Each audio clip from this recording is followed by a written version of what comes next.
President Donald Trump দায়িত্ব নেয়ার ৪৩ দিনের মাথায় মঙ্গলবার রাতে বক্তব্য রেখেছেন কংগ্রেসে। ১ ঘন্টা ৪০ মিনিট বক্তব্য দিয়ে তিনি গত ৬০ বছরের রেকর্ড ভেঙেছেন।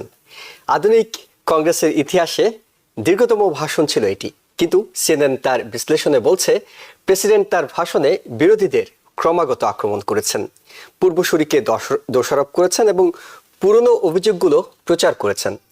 এটি পক্ষপাত দুষ্ট ছিল এবং জাতীয় ঐক্যের জন্য কোনো প্রথাগত আহ্বান ছিল না বলেও মনে করে তারা। টেক্সাসের কংগ্রেসম্যান অ্যাল গ্রিন এ সময় প্রতিবাদ করায় স্পিকার মাইক জনসনের নির্দেশে সার্জেন্ট এট আর্মস তাকে বের করে দেওয়ার মতো ঘটনাও আমরা দেখেছি। তবে পুরো সময়টায় চরম আত্মবিশ্বাসী ছিলেন প্রেসিডেন্ট ট্রাম্প, পেয়েছেন রিপাবলিকানদের মুহুর্মুহু করতালি। এদিকে দেশের অটোমেকার ইন্ডাস্ট্রির অনুরোধে মেক্সিকো এবং কানাডার উপর শুধুমাত্র এই খাতের জন্য শুল্ক ১ মাসের জন্য বাতিল করেছেন প্রেসিডেন্ট। তবে হোয়াইট হাউসের ব্রিফিংয়ে মুখপাত্র জানিয়েছেন, আমেরিকার চোখে সন্ত্রাসী সংগঠন হলেও হামাসের সাথে সরাসরি যোগাযোগ শুরু করেছে আমেরিকা। প্রেসিডেন্ট ঘোষিত গণবিতরণ কর্মসূচি নিয়ে আলোচনা হয়েছে বাংলাদেশের সাথেও।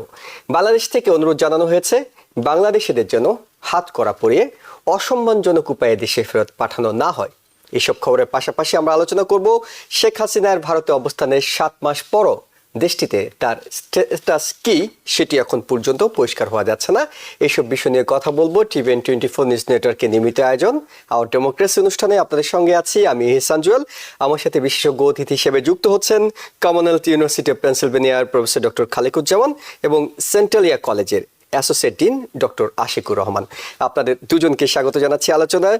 প্রফেসর ডক্টর খালিকুজ্জামান, আপনার কাছে জানতে চাই, যেটি আমরা দেখেছি ১ ঘন্টা ৪০ মিনিটের বক্তব্য, হয়তো আমাদের আজকে ১০ মিনিটের আলোচনায় সেটি পুরোপুরি তুলে আনা সম্ভব হবে না। তবে আমরা একটু আপনার কাছ থেকে জানতে চাই, প্রেসিডেন্ট হিসেবে দায়িত্ব নেওয়ার পরে এটি তার প্রথম এই দফায় প্রথম বক্তব্য।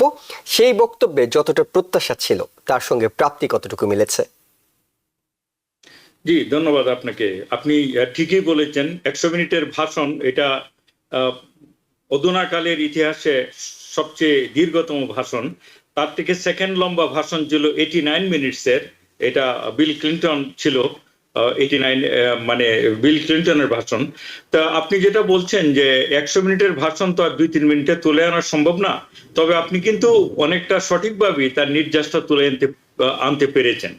যেমন ডোনাল্ড ট্রাম্প এই ১০০ মিনিটের মধ্যে মূলত সে কি কি এক্সিকিউটিভ অর্ডার প্রণয়ন করেছে, কিভাবে সে দেশ শাসন করতে চায়, তার ভবিষ্যতের দৃষ্টিভঙ্গি কি, তারপরে হচ্ছে যে আমাদের দেশে যে এরকম ইনফ্লেশন অথবা মুদ্রাস্ফীতি যেভাবে বেড়ে যাচ্ছে, তাতে সেটার দায় পুরোটাই তিনি জো বাইডেনকে দিয়েছেন এবং যত তার ব্যর্থতা সবগুলির জন্যই অতীতের যে গভর্নমেন্ট তাদেরকে তিনি দায়ী করেছেন। এবং আপনি সঠিকভাবে বলেছেন যে যেহেতু এটা তার প্রথম ভাষণ ছিল, এটা আমরা আশা করেছিলাম এটা প্রেসিডেন্সিয়াল হবে। প্রেসিডেন্সিয়াল মানে ইলেকশনের আগে অনেক ধরনের বিবাদ, অনেক ধরনের তর্ক বিতর্ক থাকে দুইটি দলের মধ্যে, কিন্তু একজন মানুষ যখন প্রেসিডেন্ট হয়ে পড়ে, বিশেষ করে আমেরিকার মতো এসব উন্নত দেশগুলিতে, তখন তারা তাদের যে অলিভ ব্রাঞ্চ যেটা আমরা বলি, এটা বাড়িয়ে দেয়, হাত বাড়িয়ে দেয় বিরোধী দলের প্রতি, যাতে করে তাদেরকে সে আমলে তার কগনিজেন্সে নিয়ে আসতে পারে। এরকম কোনো লক্ষণ দেখা যায় নাই পুরো সময়টা জুড়ে।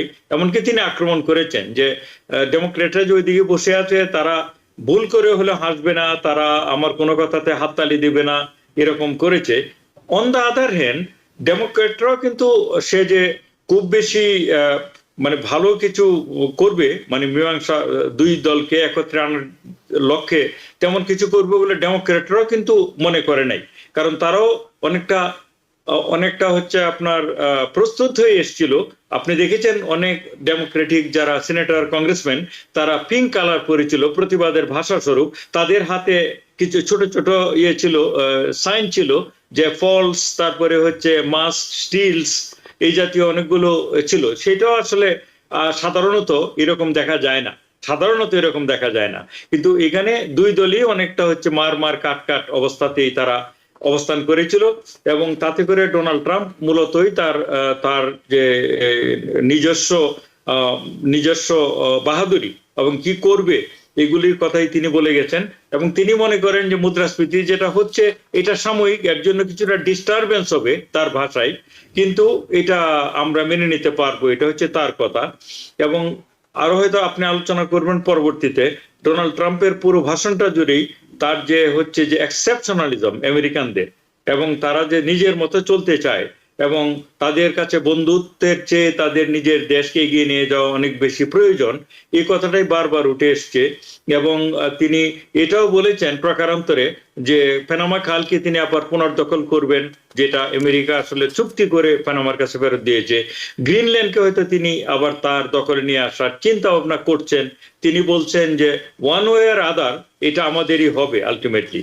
তো অনেক দিক থেকেই দেখা যায় যে এটা আমেরিকা মানে ফার্স্ট এবং মেক আমেরিকা গ্রেট অ্যাগেন, এই যে তার যে ভাবাদর্শ, সেই ভাবাদর্শের প্রতিফলন পুরোটা ভাষণ জুড়েই ছিল। জি, ডক্টর আশিকুর রহমান, একটু আপনার কাছে জানতে চাই, এই বক্তব্যটিতে তিনি বলা হচ্ছে যে আমেরিকায় ফিরে এসেছে, তার বক্তব্যে তিনি বারবার করে সেই প্রাইডের কথা বলছিলেন, যে আমেরিকার প্রাইডের কথা তুলে ধরছিলেন, এবং রিপাবলিকানরা তার প্রতিটি কথায় সমর্থন জানাচ্ছিল। ডেমোক্রেটরা যেমন কিছু কিছু ক্ষেত্রে প্রতিবাদ জানাচ্ছিল, ফলস লাই এইসব কথা বলছিল, কিন্তু রিপাবলিকানরা প্রচন্ড সমর্থন জানাচ্ছিল। সবকিছু মিলে আপনার কাছে এই ভাষণটার বিশ্লেষণ একটু শুনবো। জুয়েল, আপনাকে এবং TVN24 দর্শকদেরকে ধন্যবাদ। এই যে এই ভাষণ সম্পর্কে মানে কার কি প্রতিক্রিয়া, কে কি মনে করে, আসলে এটা ডিপেন্ড করে প্রশ্নটা আপনি কাকে করছেন। আপনি যদি এই প্রশ্ন একজন রিপাবলিকানদেরকে করেন, তাহলে রিপাবলিকান বলবে যে খুবই সুন্দর, খুবই ভালো ভাষণ হয়েছে, আমাদের মনের কথার প্রতিফলন হয়েছে, এটা বলবে একজন রিপাবলিকান। একজন ডেমোক্রেটকে যদি প্রশ্ন করেন, সে হয়তো বলবে যে মানে একেবারে হতাশায় পরিপূর্ণ, দেশ ধ্বংস হয়ে যাচ্ছে।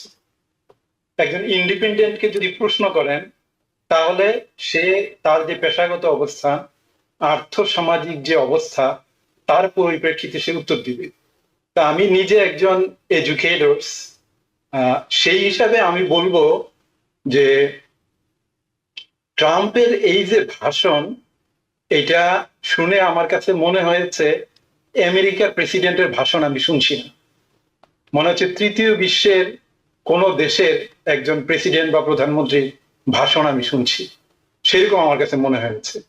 তো উনি অনেক কিছু কাভার করেছেন, যেমন উনি ধরেন এই 43-44 দিনে উনি কি করেছেন সেই সম্পর্কে তিনি বলেছেন। তিনি আবার অনেক অসত্য তথ্য দিয়েছেন, সামনের দিনে উনি কি কি করতে চান সেগুলো তিনি বলেছেন। এই যে ডিপোর্টেশনের কথা বলেছেন, ট্যাক্স কাটের কথা বলেছেন, তারপরে এই যে মাস ইমিগ্রেশন, যেগুলো মানে মাস ডিপোর্টেশন করবে, এই ব্যাপারে কথা বলেছেন। তারপরে গ্রিন কার্ডের জায়গায় উনি গোল্ড কার্ড চালু করবেন, সেই ব্যাপারে কথা বলেছেন। সবচেয়ে আমার কাছে যেটা মনে হয়েছে এই দেশের মানুষের জন্য যেটা সবচেয়ে গুরুত্বপূর্ণ, সেটা হচ্ছে দিন শেষে মানুষ কিন্তু ভালো থাকতে চায়, দিন শেষে মানুষ শান্তিতে থাকতে চায়, দিন শেষে মানুষ গ্রোসারিতে যখন ফিরে আসে তখন দেখতে চায় যে সে অতিরিক্ত খরচ করে নাই। সে যখন গ্যাস স্টেশনে যায় তখন সে দেখতে চায় যে গ্যাসের দামটা তার নাগালের মধ্যে কিনা। এগুলো হলো মানুষের কাছে সবচেয়ে ইম্পর্টেন্ট।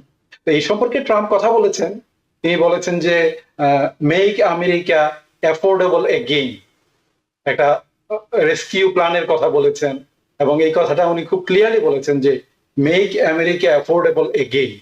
এখন সামনের দিনগুলোতে আসলে বোঝা যাবে আসলেই সাধারণ আমেরিকান যারা আছে তাদের জন্য এটা কতটা অ্যাফোর্ডেবল হয়।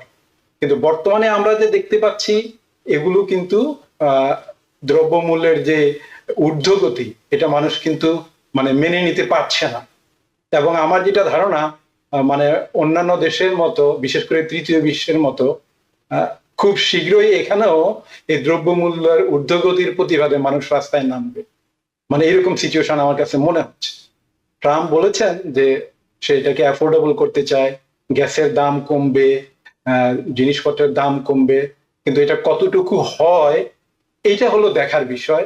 এবং আমার মনে হয় মানুষের যে রিয়েকশন, মানুষ এটাকে কিভাবে নিবে, সেগুলো অনেক কিছু ডিপেন্ড করবে এই অর্থনীতি কতটা শক্তিশালী করতে পারে, কিংবা মানুষের নাগালের মধ্যে বিশেষ করে দ্রব্যমূল্য কতটা আনতে পারে সেটার উপর অনেক কিছু ডিপেন্ড করবে আমার মনে হয়। এবং সেই জন্যই কিন্তু তারা অনেক কিছু করছে, জব কাট করছে, কিন্তু আবার একটা মানুষকে আশা দিচ্ছে যে হ্যাঁ আমরা অনেক টাকা সেভ করছি, তোমাদেরকে $5,000 করে স্টিমুলাস চেক দিই। আমার মনে হয় সবকিছু মিলে একটা মিশ্র প্রতিক্রিয়া। As I said, it depends on who you are asking the question. জি, এবং সিএনএন একটা জরিপও আমরা দেখছিলাম, সেই জরিপে অনেকে আবার এই বক্তব্যে সন্তুষ্টিও জানিয়েছেন, তাদের মধ্যে রিপাবলিকানরাই বেশি ছিলেন, যেটি আপনি বলছিলেন। প্রফেসর ডক্টর এম খালেকুজ্জামান, আপনার কাছে একটু জানতে চাই, সেটা হলো যে ট্রাম্পের এই 1 ঘন্টা 40 মিনিটের বক্তব্যের পরপরই আমরা দেখছিলাম এখানকার মেইনস্ট্রিম মিডিয়াগুলো, সিএনএন, বিবিসি, তারা সবাই একটা ফ্যাক্ট চেকিং করছিল, অর্থাৎ কতটুকু তিনি সত্য খবর দিয়েছেন, কতটুকু বস্তুনিষ্ঠ তথ্য দিয়েছেন। বিশেষ করে পানামা প্রধানমন্ত্রী এর মধ্যে কিন্তু এটি নিয়ে প্রতিবাদ জানিয়েছেন, অর্থাৎ পানামার বিষয়ে তিনি মিথ্যে বলেছেন এমনটি বলছিলেন। এবং একই সঙ্গে ইউক্রেনের খরচ, বাইডেনের সময় ইমিগ্রেশনে কি পরিমাণ ইমিগ্রেন্টরা ঢুকেছে, এইসব বিষয় নিয়ে, বিভিন্ন বিষয়গুলো নিয়ে ফ্যাক্ট চেকিং হয়েছে। আপনার কাছে এই ধরনের কি কি তথ্য আছে আসলে? জি, দেখুন, আনফরচুনেটলি ডোনাল্ড ট্রাম্প আমাদের প্রেসিডেন্ট, কিন্তু তারপরও আমরা জানি যে তিনি মিথ্যাচার করেন অহরহ। সেটা নতুন কিছু না, এটা আমি তার পক্ষ নিয়েও বলছি না, বিপক্ষে গিয়ে বলছি না, এটা শুধু ফ্যাক্টস হিসেবে বলছি। আপনি কয়েকটা উদাহরণ দিই। যেমন প্রথমত ইউক্রেনের যে যুদ্ধ, সেই যুদ্ধে তিনি অবলীলায় ঘোষণা করে দিলেন তারা $350 বিলিয়ন আমেরিকা দিয়েছে, মানে ইউক্রেনকে দিয়েছে, এবং ইউক্রেনকে দিয়েছে। এবং তিনি এটাও বলেছেন তার বিপরীতে ইউরোপিয়ান ইউনিয়ন অনেক কম টাকা দিয়েছে, এবং ইউরোপিয়ান ইউনিয়ন যে টাকাটা দিয়েছে ইউক্রেনকে, এটা দিয়েছে লোন হিসাবে, আর আমরা যে টাকাটা দিয়েছি এটা দিয়েছি অনেকটা হচ্ছে গ্র্যান্ট হিসাবে। এখানে 3টা তথ্যই ভুল। একটা হচ্ছে আমেরিকা $350 বিলিয়ন কেন, এর অর্ধেকও দেয়নি।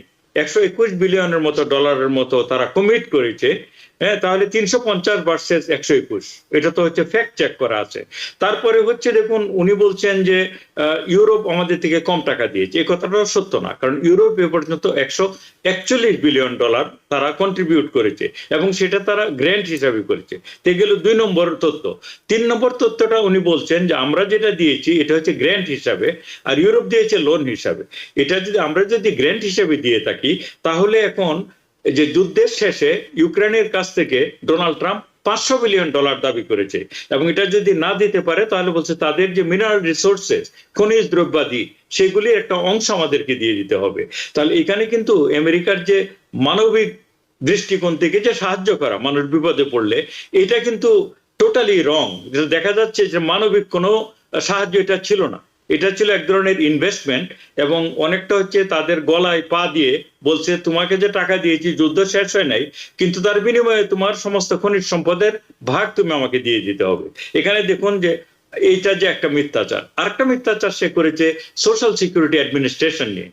তিনি অনেক ডেটা দিয়ে বলেছেন যে আমেরিকাতে এমনকি 300 বছরের মানে বয়স্ক মানুষ রয়েছে যারা সোশ্যাল সিকিউরিটি বেনিফিট পাচ্ছে। এই কথাটা আরেকটা ডাহা মিথ্যা। কারণ হচ্ছে আমেরিকার সিস্টেমে 115 বছর হয়ে গেলে মানুষের অটোমেটিক সেই সোশ্যাল সিকিউরিটি বেনিফিট বন্ধ হয়ে যায়, এবং সেটা কিন্তু 2015 সনে সেই আইনটা করা হয়েছে। 2015 পরে 2016-তে তিনিই তো প্রেসিডেন্ট ছিলেন 4 বছর, তিনি তো সেটার মানে ফল ভোগ করেছেন। তারপর এখন তিনি অবলীলায় বলে দিলেন যে লক্ষ লক্ষ মানুষ আমেরিকাতে ফ্রড করে মানে সোশ্যাল সিকিউরিটি টাকা নিচ্ছে, এটা আরেকটা মিথ্যাচার। তারপরে তিনি যেটা বলছেন সেখানে প্রচুর ফ্রড হয়। এখানে একটা হিসাবে দেখিয়েছে 1%-এর কম ফ্রড হয় না তা না, মানুষ যেখানে আছে ফ্রড হবে, 1%-এর কম ফ্রড হয়। তো এই যে কতগুলি মিথ্যাচার, যেটা আপনাকে আমি ফ্যাক্ট চেক করে বললাম, সোশ্যাল সিকিউরিটি থেকে শুরু করে যুদ্ধের ব্যাপারে, তারপরে হচ্ছে আমরা আমাদের কি নীতি নৈতিকতা নিয়ে যায়। এই যে পানামা ক্যানালের কথা আপনি বলছেন, জিমি কার্টার এটাকে একটা চুক্তি করে, আমেরিকার একটা প্রাক্তন প্রেসিডেন্ট চুক্তি করে এটাকে পানামাকে দিয়েছে, এবং সেই চুক্তির আওতাতে পানামাই সেটাকে এখন দেখভাল করে। সেখানে তাইওয়ানের একটা শিপিং কোম্পানি আছে যারা এটা অনেকটা কন্ট্রাক্টর হিসেবে কাজ করে। এইটাকে ডোনাল্ড ট্রাম্প মিথ্যাচার করে বলছে আমরা দিয়েছিলাম পানামাকে, পানামা দিয়ে দিয়েছে চায়নাকে, সুতরাং আমরা এটা আবার ফেরত নেব। তো এই যে একটা মিথ্যাচার। তারপরে গ্রিনল্যান্ডের ব্যাপারে বলছে গ্রিনল্যান্ড আমাদেরই হবে, আজকে হোক কালকে হোক, এটা আমাদের খুব দরকার। এটা আমাদের দরকার হচ্ছে আন্তর্জাতিক নিরাপত্তার জন্য। আন্তর্জাতিক নিরাপত্তা, গ্রিনল্যান্ডের আপনার পাশে হচ্ছে কানাডা সবচেয়ে বড়, আরেক পাশে হচ্ছে আয়ারল্যান্ড এবং আইসল্যান্ড, এবং তারপরে হচ্ছে আপনার ইংল্যান্ড। তাদেরকে বাদ দিয়ে আমেরিকার কেন এটা দরকার হয়ে পড়লো? এবং রাশিয়ার সাথে তো এখন আমেরিকার সম্পর্ক মোটামুটি ভালোই, এবং এখানে তো চীনের কোনো অংশ নাই আর্কটিক ওশানে। তো এই যে একের পর মিথ্যাচার করে যায়, সেগুলি আমি আপনাকে ডজনে ডজনে মানে উদাহরণ দিতে পারবো তার কথাগুলিতে কি পরিমাণ মিথ্যাচার ছিল, এবং এটা তার চরিত্রের জন্য নতুন কোনো ঘটনা না। এবং এইসব তথ্য আসলে মেইন স্ট্রিম মিডিয়াগুলো ফ্যাক্ট চেকিং করে তথ্য আকারে জানিয়েছে যে কি ধরনের ভুল তথ্য তার বক্তব্যে ছিল। আমরা একটু ডক্টর আশিকুর রহমান আপনার কাছে ফিরতে চাই। আমরা দেখেছি গত কয়েকদিন ধরে, বিশেষ করে গত শুক্রবারের পর থেকে, যখনই হোয়াইট হাউসে ভ্লাদিমির জেলেনস্কির সঙ্গে প্রেসিডেন্ট এবং ভাইস প্রেসিডেন্টের বৈঠক হলো, তারপর ইউক্রেন ইস্যুই আলোচনায় আছে, কিন্তু এই আলোচনায় অনেকটা ধামাচাপা পড়ে যাচ্ছে গাজা ইস্যুটা। আজকে প্রেসিডেন্ট ট্রাম্প লাস্ট ওয়ার্নিং দিয়েছেন হামাসকে, বলেছেন যে লাস্ট ওয়ার্নিং দেওয়া হলো হোস্টেজ নিয়ে, জিম্মি নিয়ে কথা বলার জন্য। এবং এর আগেও আমরা দেখেছি তিনি বলেছিলেন যে যদি অমুক তারিখের মধ্যে সব জিম্মিকে না ছাড়া হয় তাহলে গাজাকে নরক করে দেওয়া হবে, সে ধরনের কথা বলছেন। কিন্তু হোয়াইট হাউস থেকে যে তথ্যটি জানানো হয়েছে আজকে, সেটি হলো সাধারণত সন্ত্রাসী সংগঠন হিসেবে ঘোষণা করা হলে আমেরিকা সরাসরি তাদের সঙ্গে ডিল করে না, কিন্তু এখন ইউএস এনভয় তাদের সঙ্গে সরাসরি ডিল করছে। এটা ইসরায়েলকে বাদ দিয়ে কিংবা ইসরায়েলকে সাথে নিয়ে একসঙ্গে আমেরিকা সরাসরি ডিল করা। গাজাতে সামনের দিনগুলোতে কি আশা করছেন আসলে আপনি? ধন্যবাদ জুয়েল। আসলে ব্যাপারটা হচ্ছে কি, আপনি ইউক্রেনের প্রসঙ্গ তুলেছেন, গাজার প্রসঙ্গ তুলেছেন। একটা জেনারেল রুল হলো এই আধুনিক কালে আমেরিকা কোনো যুদ্ধে জড়ায় না যেখানে তাদের লাভ নেই। অর্থাৎ কোনো দেশের সাথে যুদ্ধ করলে বুঝতে হবে যে এটা আমেরিকার জন্য লাভজনক, সেই জন্যই তারা যুদ্ধ করছে।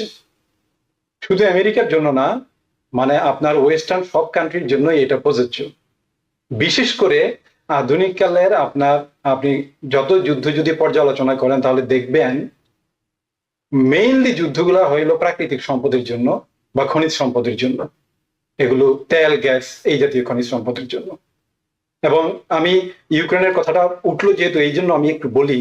আমরা দেখি কি, ইউক্রেনের যুদ্ধটা শুরু হয়েছে সে 2022 সালে, কিন্তু প্রকৃতপক্ষে ইউক্রেনের যুদ্ধ কিন্তু 2022 সালে শুরু হয় নাই। অনেক আগ থেকে কিন্তু এটার প্রেক্ষাপট তৈরি করা হয়েছে। যেমন আপনার এক সময় কিন্তু ন্যাটোর প্রতিশ্রুতি ছিল যে ন্যাটো এই যে ইস্টার্ন ইউরোপে এক্সপান্ড করবে না। ইভেন ইউক্রেনের পার্লামেন্টেও কিন্তু এটা রেজুলেশন নেওয়া ছিল যে তারা ন্যাটোর সদস্য হবে না। তারা কিন্তু সেটা ভঙ্গ করেছে, যেই জন্য এগুলো কিন্তু শুরু হয়েছে। তো যা হোক, মূল কথা আমি যেটা বলতে চাচ্ছি, এই আধুনিক যুগে আপনি যত যুদ্ধ দেখবেন, সব যুদ্ধের মধ্যে হিডেন একটা এজেন্ডা থাকে, হিডেন গোল থাকে। সেই গোলটা হলো প্রাকৃতিক সম্পদ। এই গাজা যুদ্ধ অনেক কারণ আছে, তার মধ্যে এটাও আছে কিনা বা কতটুকু আছে আমরা জানি না। তা আপনার প্রশ্নে আসি যে আমেরিকা কেন হামাসকে সন্ত্রাসী সংগঠন ঘোষণা করার পরেও সরাসরি তাদের সাথে যোগাযোগ করছে? অনেকগুলো কারণ থাকতে পারে। এক, ট্রাম্প হলো নিজে সরাসরি ডিল করতে পছন্দ করে। আপনারা দেখবেন পুতিনের সাথে সে সরাসরি ফোন করে কথা বলে। ইভেন আগের টার্মে দেখছেন আপনারা, উত্তর কোরিয়ার সেই মিস্টার কিম, তার সাথে কিন্তু ট্রাম্প সরাসরি ফোন করে কথা বলে। সে ভায়া মিডিয়া পছন্দ করে না, উনি সরাসরি ডিল করতে পছন্দ করে, কিংবা নিজের আস্থাভাজন লোক দিয়ে পছন্দ করে। That could be one reason. আর সেকেন্ড হলো, এই 2-3 বছর যুদ্ধ করার পরে হাজার হাজার টন বোমা ফেলার পরেও হামাসকে কিন্তু তারা নিশ্চিহ্ন করতে পারে নাই। এবং দেখা গেল হামাস মানুষের মনে আরো অনেক বেশি শক্তিশালী রূপে ফিরে আসছে। এবং বন্দিরা যারা ফিরে আসছে, বিশেষ করে ইসরায়েলের, তারা কি করছে? তারা ফিরে আসার আগে যাদের হাতে বন্দি ছিল এতদিন, তাদেরকে চুমু খাচ্ছে। These are not a good sign. তার মানে হামাসকে নিশ্চিহ্ন করার চেষ্টা করলেও তারা বুঝতে পারছে হামাসের সাথে আমাদের ডিল করতে হয়। That could B another reason. Third reason হলো, আমেরিকার প্রেসিডেন্ট হিসেবে ট্রাম্পের কিন্তু মেইন কনসার্ন হলো আমেরিকান সিটিজেন যারা আছে। এখনো কিন্তু বেশ কয়েকজন আমেরিকান সিটিজেন আছে যারা হামাসের হাতে বন্দী, তাদেরকে মুক্ত করতে চায়। আরেকটা জিনিস হলো, আপনারা দেখছেন বাইডেনের আমলে নেতানিয়াহু অনেক কথা দিয়েও কিন্তু কথা রাখে নাই। ট্রাম্প নোজ নেতানিয়াহু বেস্ট, এবং হামাসও বিভিন্ন কারণে, সেটা অনেক সময় যৌক্তিক কারণেই, তারা কিন্তু তাদের যে অস্ত্রবিরতি চুক্তি বা যুদ্ধবিরতি সেটা কিন্তু ডিলে করার চেষ্টা করেছে। আমার যেটা মনে হয়, এই যে মানে লিঙ্গারিং প্রসেস, এইগুলো অ্যাভয়েড করার জন্যই ট্রাম্প হয়তো তার এনভয়কে সরাসরি পাঠিয়েছে এবং তাদের সাথে যোগাযোগ করেছে। তা একটা প্রশ্ন আসে যে হামাসকে তো তারা সন্ত্রাসী সংগঠন ঘোষণা করেছে, তারপরে তাদের সাথে সরাসরি কেন যোগাযোগ? প্রকৃত কথা হলো, আমেরিকা যখন যার সাথে যেভাবে যোগাযোগ রাখা দরকার সেভাবে করে, যাকে যখন যেভাবে ট্যাগ দেওয়া দরকার তাকে তখন সেইভাবে দেয়। আপনারা দেখেছেন মোদি তো এক সময় আমেরিকাতে নিষিদ্ধ ছিল, মোদির সাথে ডিল করতেছে না। কিংবা এখন এই যে সিরিয়ার যেই নেতা, তাদেরকে তো সন্ত্রাসী সংগঠন হিসেবে তারা অভিহিত করেছিল, কোন রকম ডিল করবে না, কিন্তু এগুলো তো সব উইথড্র করেছে, তাদের সাথে এখন ডিল করছে। এই জন্য আমেরিকার পলিসি হইলো, আমেরিকার ইন্টারেস্টের জন্য যখন যেটা দরকার সেটাই করবে। জি, এইখানে কে সন্ত্রাসী সংগঠন কে সন্ত্রাসী সংগঠন না, এগুলো হলো just way to tagging people. Professor doctor Khaliquzzaman, আপনি যদি এই বিষয়ে কিছু যোগ করতে চান, একই সঙ্গে আমরা ট্যারিফের বিষয়ে একটু আপনার বিশ্লেষণ শুনবো। 1 মাসের জন্য, অর্থাৎ লাস্ট টাইমে বলা হচ্ছিল, অর্থাৎ এবার যখন কার্যকর করা হচ্ছিল তখন ট্রাম্প কিন্তু বলেছিলেন আর কোনো ডিলে করা হবে না, এটা এবার কার্যকর করা হবে, যেহেতু এর আগের বার 1 মাসের জন্য স্থগিত ছিল। কিন্তু এবার বলা হচ্ছে অটো কারের ক্ষেত্রে তারা কিছুটা 1 মাসের জন্য ছাড় দিচ্ছে। এইটা আসলে একটা কি জায়গা থাকলো আলোচনার এখনো, যে পুরো শুল্কটাই কমিয়ে আনা কিংবা এটা নিয়ে একটা সমঝোতা করার? ডেফিনেটলি আমার মনে হয় ডোনাল্ড ট্রাম্প নিজেকে নেগোসিয়েটর মনে করে, সবসময় সে ডিল খোঁজে, এবং এই ক্ষেত্রে আমি মনে করি যে সে যেই ট্যারিফগুলি ঘোষণা করেছে, 25% মেক্সিকো, 25% হচ্ছে আপনার কানাডার জন্য, এবং চায়নার জন্য বোধহয় মোস্ট লাইকলি 20%, আগে 10 ছিল, এখন বাড়িয়ে 20%। এবং এরপরে আপনি নিজেই বললেন যে কোনো কোনো জায়গায় সে একটু ছাড় দিয়ে, একটু ডিলে করে, তারপর একটু পোস্টপোন করে দেয় কিছুদিনের জন্য। এটা হচ্ছে অনেকটা বেইট দেওয়ার মতো, যে মাছ ধরার যে আধার দেয় না, এরকম আধার দেওয়ার জন্য। এটা একটা কারণ। আরেকটা কারণ হচ্ছে আমাদের যে 3টা দেশের সাথে আমেরিকার বাণিজ্যিক সম্পর্ক সবচেয়ে বেশি, এগুলি হচ্ছে ধারাবাহিক পর্যায়ক্রমিকভাবে যদি আমি বলি, সেটা হচ্ছে মেক্সিকোর সাথে আমাদের হচ্ছে দ্বিপাক্ষীয় বাণিজ্য সবচেয়ে বেশি, এটা $800 বিলিয়ন উপরে। দ্বিতীয় হচ্ছে কানাডা, তাদের সাথে $700 বিলিয়ন উপরে। তার তৃতীয় হচ্ছে চায়না, তাদের সাথে $550 বিলিয়ন উপরে। তো মেক্সিকোর সাথে আমাদের যে আদান প্রদানটা, এটা মূলত হচ্ছে অটো মেকানিজম, মানে অটো পার্টস, এবং যে গাড়ির যে কারখানাগুলো ফোর্ড থেকে শুরু করে অনেকেই মেক্সিকোতে নিয়ে গিয়েছে।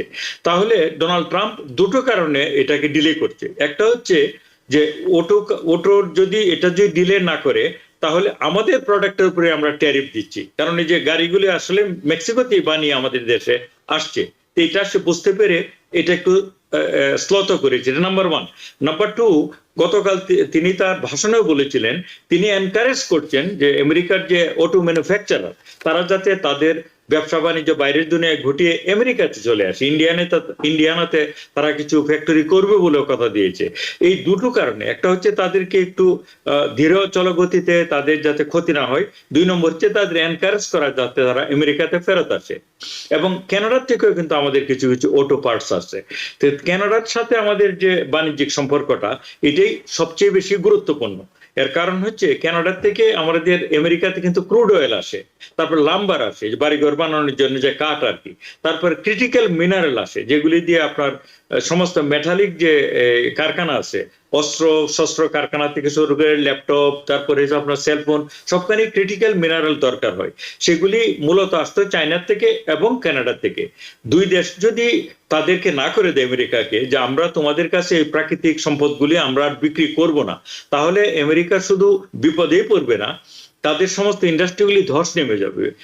এই জন্য তিনি আপাতত এগুলিকে অনেকটা হচ্ছে বার্গেনিং চিপ হিসেবে ইউজ করছেন। তবে কানাডার সাথে যদি এটা নিয়ে বাড়াবাড়ি করে, কানাডা কিন্তু যে জাস্টিন ট্রুডো, তিনি কিন্তু অনেক বড় কড়া করে তার জবাব দিয়েছে গতকাল। যদিও কানাডা ছোট্ট দেশ আমাদের পাশে, কিন্তু তাদের জবাবটা ছিল অনেক বেশি কড়া ভাষায়। তিনি বলেছে যে যারা বুলিং করে, এই ভাষাটা তারা ইউজ করেছে, তারা শুধু শক্তিকে শক্তি দিয়েই তাদের সাথে মিট করতে হয়। আমরা কানাডিয়ানরা খুব ভদ্র জাতি, কিন্তু আমরা কোনো ফাইট থেকে সরে আসার জাতি না। এবং আমাদের সাথে যদি এগুলি করে, আমেরিকানদেরকে জাস্টিন ট্রুডো বলছে তোমাদের সরকার, তোমাদের প্রেসিডেন্ট তোমাদের ক্ষতি করছে এসব ট্যারিফ নির্ধারণ করে। আমরাও কিন্তু তোমাদের সমস্ত পণ্যের উপর ট্যারিফ বসিয়ে দিব, এবং তখন হচ্ছে দুই দেশই ক্ষতিগ্রস্ত হবে। আমরা খুবই ভালো বন্ধুত্বপূর্ণ দেশ, আমরা চাই না যে এইভাবে দুই দেশের মধ্যে বৈরিতা তৈরি হোক। সুতরাং সবচেয়ে ক্ষতি হয়ে যাবে কানাডার সাথে যে ট্যারিফটাকে তারা ইম্পোজ করে। আর চায়নার সাথে করলে তো আপনারা জানেন যে আমেরিকার যে কোনো ডিপার্টমেন্ট স্টোরে আমরা যখন যাই, চায়না থেকে কি জিনিস আসে না, জুতার থেকে শুরু করে, কাপড় থেকে শুরু করে, ইলেকট্রনিক্স, তারপরে হচ্ছে আপনার খাদ্য পণ্য, অনেক কিছুই চীন থেকে আসে। এবং চীন থেকে যেটা আমি বললাম যে ক্রিটিক্যাল মিনারেল বলে টাংস্টেন, তারপরে রেয়ার আর্থ এলিমেন্ট, এগুলি বাদ দিয়ে আপনার ইলেকট্রনিক্স কিছু বানানো যায় না। তো চীন বলে দিয়েছে আমরা শুধু ট্যারিফই ইম্পোজ করবো না আমেরিকান গুডস এর উপর, আমরা যে ক্রিটিক্যাল মিনারেল এগুলো তোমাদের কাছে বিক্রি করা বন্ধ করে দেবো রীতিমতো। এটা যদি সত্যি করে, তাহলে আমেরিকাকে অনেক বড় বিপদের মুখে পড়তে হবে। এবং এর ফলে কিন্তু আপনি গতকাল দেখেছেন যে স্টক মার্কেট, যেটা আর কি আমাদের ডাও ইন্ডাস্ট্রিয়াল এভারেজ, এটাতে ধস নেমেছিল গতকাল।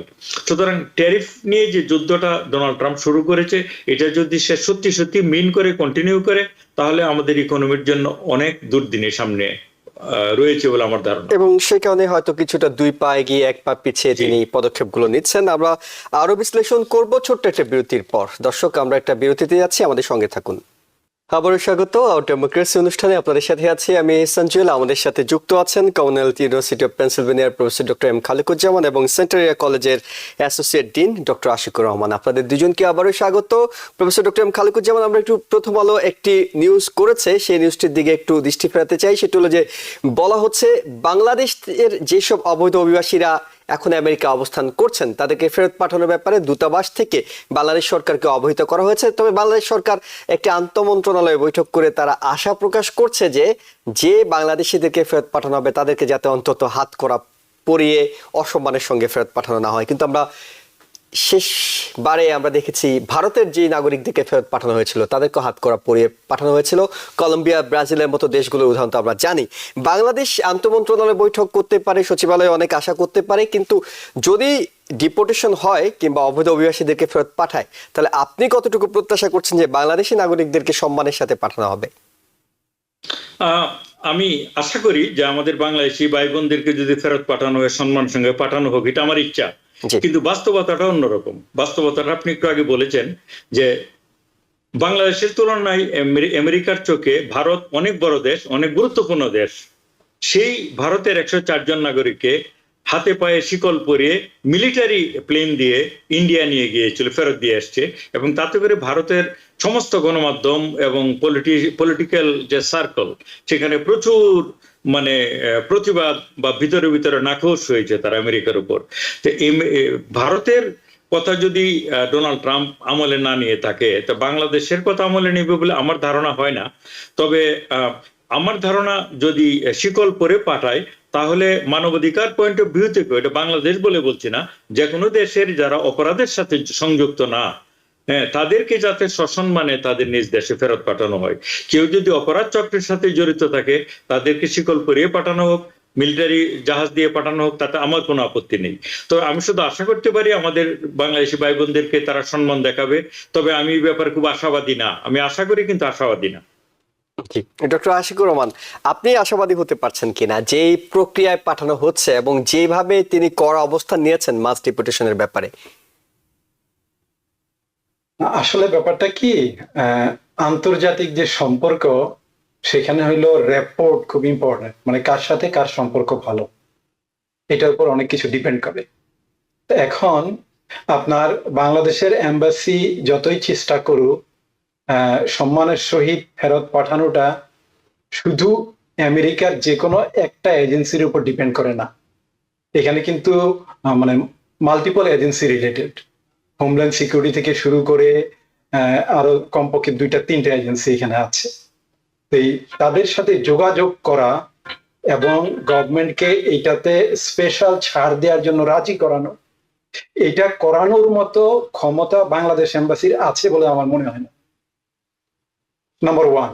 জি। নাম্বার টু, হ্যাঁ, বর্তমান অন্তর্বর্তীকালীন যে সরকার আছে, সরকার প্রধান যদি তার বিশেষ চ্যানেলে তার যে ক্ষমতা আছে সেইটা উনি যদি মানে প্রয়োগ করে যদি সরাসরি যোগাযোগ করেন তাহলে সেটা হইতেও পারে, কিন্তু এটা মানে খুব স্বাভাবিকভাবে আমাদের প্রত্যাশা করা উচিত হবে না।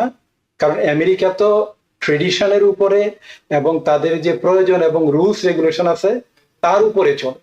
জি। তার উপরে এখন হলো প্রেসিডেন্ট হলো ট্রাম্প। প্রেসিডেন্ট ট্রাম্প আসছে বলতে পারেন হলো রিয়েলিটি শো থেকে, এবং এই জাতীয় ঘটনা হলে তিনি এটা খুব এনজয় করেন, মনে করেন যে good, people are feeling the pressure. তো এই জন্য মানে হইলে খুবই ভালো। বাংলাদেশের পক্ষ থেকে যদি সর্বোচ্চ মহল থেকে যোগাযোগ করে তাহলে হওয়ার সম্ভাবনা আছে। যেটি হয়তো আমরা আরব আমিরাতে দেখেছিলাম যে আন্দোলনের সময়, জুলাই বিপ্লবের সময় যখন তারা আরব আমিরাতে আন্দোলন করছিলেন তাদেরকে সাজা দেওয়া হয়েছিল, কিন্তু ডক্টর ইউনূস বিশেষ উদ্যোগ নিয়ে তাদের সাজাটা মওকুফ করেছিলেন। রাইট। না, আমি তো এটাই বললাম যে সরকার প্রধান মানে বিশেষ করে অন্তর্বর্তীকালীন সরকারের প্রধান ডক্টর ইউনূস যদি চান, তিনি যদি সরাসরি যোগাযোগ করেন তাহলে এটা হইতেও পারে, এটা অসম্ভব কিছু না। তবে আমাদের একটা জিনিস মনে রাখতে হবে, এই যে আমেরিকাতে এম্বাসিতে আমাদের বাংলাদেশি যে সকল কর্মকর্তাগণ আছে তাদের উপর মানে সঙ্গত কারণে আমার খুব বেশি আস্থা নাই। জি। কারণ ডিপ্লোমেসি যেভাবে চলে, কিভাবে একটা সম্পর্ক ডেভেলপ করতে হয়, কিভাবে মানুষকে রিচ করতে হয়, এই জিনিসগুলো তাদের মধ্যে ঠিক সেইভাবে স্কিল গুলো আছে বলে আমার মনে হয় না। সেক্ষেত্রে খুব একটা আশাবাদী হওয়ার সুযোগ নেই। আমেরিকার অনেক কিছু ওই যে মেক্সিকোর রাষ্ট্রদূত যোগাযোগ করে দিতে হয়, যেটা আমেরিকার রাষ্ট্রদূত করার কথা আর কি।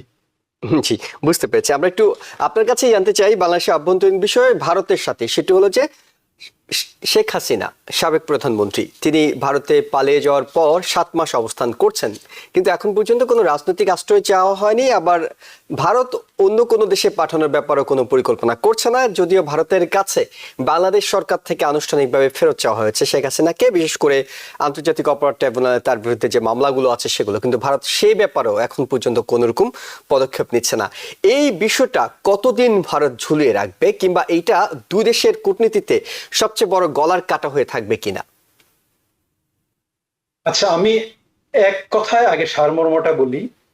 ভারত এটা ততদিন ঝুলিয়ে রাখবে যতদিন ঝুলিয়ে রাখলে ভারতের সুবিধা হয়। আমি একটু ব্যাখ্যা করে বলি। সেটা হলো, শেখ হাসিনা অনেকে বলেন যে এখন ভারতের গলার কাটা। আমি এটা মনে করি না। মনে করি না কেন? আমি মনে করি শেখ হাসিনাকে ভারত সেখানে রেখেছে এই জন্য যে শেখ হাসিনা হলো একটা বার্গেনিং চিপ। ভবিষ্যতে যারাই ক্ষমতায় আসে তারা বড় ধরনের একটা প্রেসারে থাকবে শেখ হাসিনাকে ফেরত আনার জন্য। আর যতদিন শেখ হাসিনা ভারতে আছে, ভারতের কবজায় আছে, ততদিন ভবিষ্যৎ সরকারের সাথে কিংবা বর্তমান সরকারের সাথে বার্গেনিং এর জন্য ভারতের এটা একটা সুবিধা। ভারত ভালো করেই জানে শেখ হাসিনাকে তারা বাংলাদেশে আর প্রতিষ্ঠা করতে পারবে না, এবং আগামী নির্বাচনে আওয়ামী লীগের ভালো কিছু করার বা মানে পুনর্বাসনের কোনো সম্ভাবনা নেই বললেই চলে। এখন তারা রেখেছে এই জন্য যে শেখ হাসিনা হলো একটা বার্গেনিং চিপ তাদের জন্য, বাংলাদেশের বর্তমান সরকারের সাথে এবং ভবিষ্যৎ সরকারের সাথে। তো আমি জানি না আমাদের হাতে কতটুকু সময় আছে। যদি সময় থাকে, আচ্ছা, আমি আপনাদের একটা ছোট্ট গল্প বলি। গল্প মানে গল্পটা এটা সত্য, আমি নিজেই এটা জানি আর কি। 2003 কি 4 সালে আমি তখন প্রধানমন্ত্রীর অফিসে গেলাম একটা কাজে। প্রধানমন্ত্রীর সংসদ বিষয়ের উপদেষ্টা ছিলেন সালাউদ্দিন কাদের চৌধুরী। আমি এবং চট্টগ্রাম বিশ্ববিদ্যালয়ের শিক্ষক মরহুম, উনি মারা গেছেন, আনম মনির আহমদ চৌধুরী, আমরা দুইজন গেলাম। শিক্ষক সমিতির সভাপতিও ছিলেন তিনি। শিক্ষক সমিতির সভাপতি ছিলেন উনি। তো চিটগাং এর মানুষ, সালাউদ্দিন কাদের চৌধুরীর খুব কাছের লোক। তো আমরা সালাউদ্দিন কাদের অফিসে গেলাম। যাওয়ার পরে বললাম, তো মনির স্যার বললো, বদ্দা অনার কাছে আসছি, অনার কাছে ওকে তদবির আছি। তখন সালাউদ্দিন কাদের চৌধুরী বলল, মনির তুমি আর ঘরের ফোয়া, তোমার লগে অফিসে কি হদা রাতে বাসাতে আসো? তার মানে তুমি আমার ঘরের ছেলে, তোমার সাথে অফিসে কি কথা, রাতে বাসায় আসো। আমরা দুইজন রাতে বাসায় গেলাম 11টার দিকে। 11:30টার দিকে একটা ফোন আসলো। ফোন, একজন মহিলা কথা বলল, সে অভিযোগ করলো তার বড় বোনের বিরুদ্ধে। অভিযোগটা কি? তাকে যথেষ্ট টাকা পয়সা দেয়া হচ্ছে না, কত কোটি টাকা যেন একটা ব্যাপার। তখন সালাউদ্দিন কাদের চৌধুরীর কথা শুনে আরেকজনকে ফোন দিল। তখন আমরা বুঝতে পারলাম শেখ রেহানা সালাউদ্দিন কাদের চৌধুরীকে ফোন দিয়েছিল অভিযোগ করার জন্য কয়েক কোটি টাকা একটা ঝামেলা, শেখ রেহানাকে শেখ হাসিনা এই টাকা দিচ্ছেন। এবং সালাউদ্দিন কাদের চৌধুরী তখন শেখ হাসিনাকে ফোন করে বলল রাত 11:30, মানে বড় ভাইয়ের মতো অনেকটা ধমকের সুরে বলল যে রেহানা তো চাচার উত্তরাধিকারের, রাজনীতির যে উত্তরাধিকার এটা তোর কাছে চাচ্ছে না, তোমার কাছে। তার ছেলেমেয়েরাও বাংলাদেশের ক্ষমতায় আসতে চায় না, তুমি তো এটা ভোগ করতেছো, তাহলে টাকার ভাগ দিতে তোমাকে সমস্যা কোথায়? অর্থাৎ সালাউদ্দিন কাদের চৌধুরীর সাথে তাদের সম্পর্কটা এরকম ছিল। এই জন্য আমি এখনো বিশ্বাস করি শেখ হাসিনা বাধ্য না হইলে সালাউদ্দিন কাদের চৌধুরীর মতো লোককে ফাঁসি দিত না।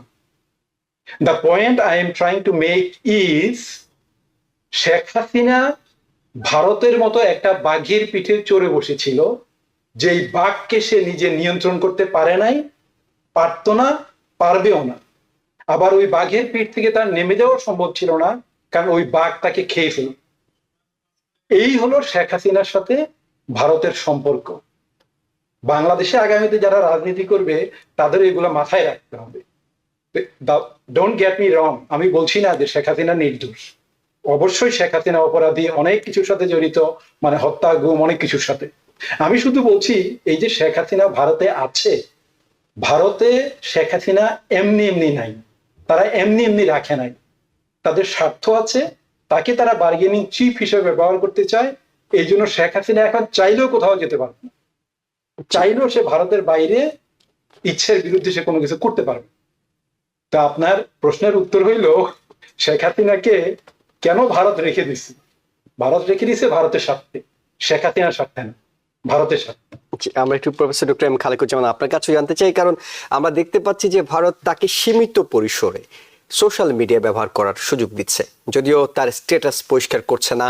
2.5 মাস আগে বাংলাদেশ থেকে ফেরত চেয়েছে, সেই বিষয়ে এখন পর্যন্ত হা না কোনো রকম উত্তরও দিচ্ছে না। এবং যেটি ডক্টর আশিকুর রহমান বলছিলেন যে ভারতের নিজেরও স্বার্থ আছে এখানে, আপনার মতামতটা শুনবো।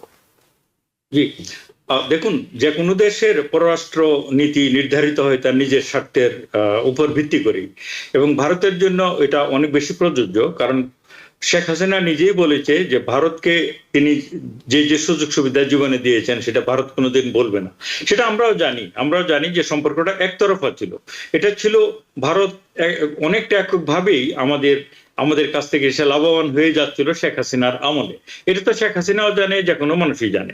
তবে আমার কাছে মনে হয় যে শেখ হাসিনাকে ভারত রেখে দিয়েছে তাদের নিজের সুবিধার জন্য তো বটেই, কারণ তার কাছ থেকে এত সুবিধা পেয়েছিল, এবং কিছুটা কৃতজ্ঞতা বোধ থেকেও তাকে রেখেছে। কারণ শেখ হাসিনা হচ্ছে তাদের পরীক্ষিত বন্ধু, এবং শেখ হাসিনার থ্রুতে আওয়ামী লীগের মতো যে এত বড় একটা পার্টি, সেটাও মানে আজকে না হোক 5 বছর পরে হয়তো বা ক্ষমতায় আসবে। সুতরাং ভারত তার বন্ধুকে বাসের নিচে ঠেলে দিতে এখনই রাজি না, কারণ শেখ হাসিনা পরীক্ষিত বন্ধু। তো ওই সেন্সে তারা রেখেছে। এবং এটা যে একটা বার্গেনিং চিপ, এটা তো হতেই পারে, কিন্তু আমার কাছে মনে হয় কিছুটা কৃতজ্ঞতা বোধ থেকে রেখেছে, এবং এটা পরীক্ষিত বন্ধু। এবং দেখুন, ভারত বাংলাদেশের রাজনীতিতে বড় ভূমিকা পালন করবে, আমরা চাই বা না চাই। এবং এই জন্য বর্তমানের যে বিএনপি যে সুরে কথা বলছে, সেটা তো আমরা যারা পলিটিক্স ফলো করি, আমরা দেখি যে বিএনপি অলরেডি বুঝতে পেরেছে ভারতকে পাশ কাটিয়ে বাংলাদেশে ক্ষমতায় আসা থাকা খুব সহজ কাজ না। এই জন্য অনেকটা আওয়ামী লীগের মতো করে বিএনপি আজকাল কথা বলে। আওয়ামী লীগকে তারা পুনর্বাসন করতে চায়, কারণ তারা আমেরিকার স্টাইলে 2 দলীয় শাসন হলে এটা ওদের জন্য সুবিধা হয়। অর্থাৎ শুধু আওয়ামী লীগ না, বিএনপিও ভারতকে বাদ দিয়ে রাজনীতি আর এখন করতে পারে না, করার চিন্তাও করে না। কিছুটা জামাতিরা করে, জামাতিদের তো আসলে আলটিমেটলি গিয়ে কি করবে বলা মুশকিল। আমি যেটা বলতে চাচ্ছি, শেখ হাসিনাকে ভারত এত সহজে দিয়ে দেবে না, কারণ ভারতের কাছ থেকে অনেকটা চাপ দিয়ে আদায় করে নিয়ে আসার মতো মানে অবস্থা পলিটিক্যাল বাংলাদেশে নেই ক্লাউড এখনো। বাংলাদেশে নেই, কখনোই ছিল না। সুতরাং এটা তারা তার বন্ধুত্বের খাতিরে হোক, বার্গেনিং চিপের কারণেই হোক, অথবা আশা করে যে এই দাগে না হলেও পরবর্তী 5 বছর পরে শেখ হাসিনা না থাকলে আওয়ামী লীগ ক্ষমতায় আসবে, সুতরাং তারা তাদের কাছে। আর আরেকটা জিনিস হচ্ছে যে আপনারা জানেন ঐতিহাসিকভাবে বাংলাদেশের যারা হচ্ছে মাইনরিটি সম্প্রদায়, তারা আসলে আওয়ামী লীগের খুবই প্রিয়ভাজন। সুতরাং ভারত যেহেতু আওয়ামী লীগের সাথে সম্পর্ক ভালো রাখে, এই জন্য শেখ হাসিনাকে যদি তারা ফেরত দিয়ে দেয়, তাহলে তো আপনার পরীক্ষিত বন্ধুর কোনো মূল্য থাকে না। এবং বাংলাদেশে যারা যে সংখ্যালঘু সম্প্রদায় আছে, তারাও খুব নাকশ হবে। অনেক দিক বিবেচনা করে শেখ হাসিনাকে একজন মানুষকে রেখে দেওয়া ভারতের জন্য আমি মনে করি এমন কোনো ব্যাপার না। এবং বাংলাদেশ জোর করে শেখ হাসিনাকে ভারতের কাছে কখনোই আনতে পারবে না। ডক্টর আশিকুর রহমান, একেবারে 1 মিনিটে আপনার কাছে জানবো, সেটা হলো যে বাংলাদেশের রাজনীতিতে ভারত প্রীতি এবং ভারত ভীতি দুটোই খুব করে কাজ করে, এবং যেটি ডক্টর খালেকুজ্জামান বলছিলেন যে বিএনপিও এখন ভারতের ঘনিষ্ঠ হওয়ার চেষ্টা করে কিংবা ভারতের সমালোচনা কমিয়ে দিয়েছে, কিন্তু নতুন যে দলটি হয়েছে ছাত্রদের রাজনৈতিক দল, তারা ভারতের ব্যাপারে স্পষ্ট অবস্থান নেওয়ার চেষ্টা করছে। ভারতের ব্যাপারে এই স্পষ্ট বিরোধিতা নিয়ে তারা কতটুকু সফল হতে পারবে 1 মিনিটে? না, এই যে আমি যেটা বললাম যে ধরেন বাংলাদেশে গত 15 বছরে যে বিষয়গুলো হয়েছে, এগুলো তো অনেক কিছুই শুধুমাত্র ভারতের কারণেই হয়েছে। আপনার এই যে বিএনপির সালাউদ্দিন মানে বাংলাদেশে নিখোঁজ হয়, ভারতে পাওয়া যায়। তারপরে সুখরঞ্জন বালি বাংলাদেশে নিখোঁজ হয়, ভারতে পাওয়া যায়। মানে এই যে ভারতের মানে প্রত্যক্ষ সহযোগিতা ছাড়া তো এগুলো সম্ভব ছিল না। এবং ভারত আমাদের সাথে যতই ভালো আচরণ করুক, মানে অতি শীঘ্রই বাংলাদেশের মানুষের মন থেকে ভারত যে বিরোধিতা, এটা চলে যাবে না। এই জন্য আগামী দিনের রাজনীতিতে ভারত বিরোধিতা বা ভারতীয় আধিপত্যবাদের কারা সক্রিয় বিরোধিতা করে, এটা একটা ফ্যাক্টর হিসাবে থাকবে। নতুন যে রাজনৈতিক দল গঠিত হয়েছে, বৈষম্য বিরোধী ছাত্র আন্দোলন থেকে যারা ছিল, তারা যেটা করেছে, এখন তারা যদি কোনো কারণে কম্প্রোমাইজ করে কোনো কিছু নিয়ে, ধরেন শেখ হাসিনার বিচার কিংবা এই যে ডক্টর খালিকুজ্জামান সাহেব যেটা বললেন যে বিএনপি যে সুরে কথা বলছে, তারাও যদি কোনো কারণে তাদের সাথে অ্যালায়েন্স করে বা সেই সুরে কথা বলে, তাহলে তাদের রাজনৈতিক ভবিষ্যৎ ক্ষতিগ্রস্ত হবে বলে আমি মনে করি। অন্তত বাংলাদেশের মানুষের মন মানুষে যেটা আছে গত 15 বছরের এই দুঃশাসনের সাথে ভারত কিন্তু ওতপ্রোতভাবে জড়িত। এই জন্য যেই রাজনৈতিক দলগুলোই এটাকে ডিল করুক না কেন, সেইভাবেই তারা ডিল করতে হবে এবং ভারতীয় আধিপত্যবাদকে মাথায় রেখেই তাদের কর্মসূচিগুলো প্রণয়ন করতে হবে। না হলে কিন্তু জনগণ এটাকে সহজে নিবে না। অনেক ধন্যবাদ প্রফেসর ডক্টর এম খালেকুজ্জামান এবং ডক্টর আশিকুর রহমান, আপনাদের দুজনকে আপনাদের গুরুত্বপূর্ণ সময় এবং মতামতের জন্য, এবং একই সঙ্গে দর্শক যারা দেখছিলেন সবাইকে ধন্যবাদ জানিয়ে শেষ করছি আজকের মতো। আগামীকাল আবারও এই সময় দেখা হবে নতুন কোনো বিষয় নিয়ে, নতুন কোনো অতিথির সঙ্গে। আমাদের সঙ্গে থাকুন। টিবিএন 24 টেলিভিশন দেখতে আজই কল করুন 7187776556। লগ ইন করুন www.totalcablebd.com। নিউ ইয়র্ক থেকে সম্প্রচারিত টিবিএন 24 টেলিভিশন বিশ্বজুড়ে বাঙালির কণ্ঠস্বর।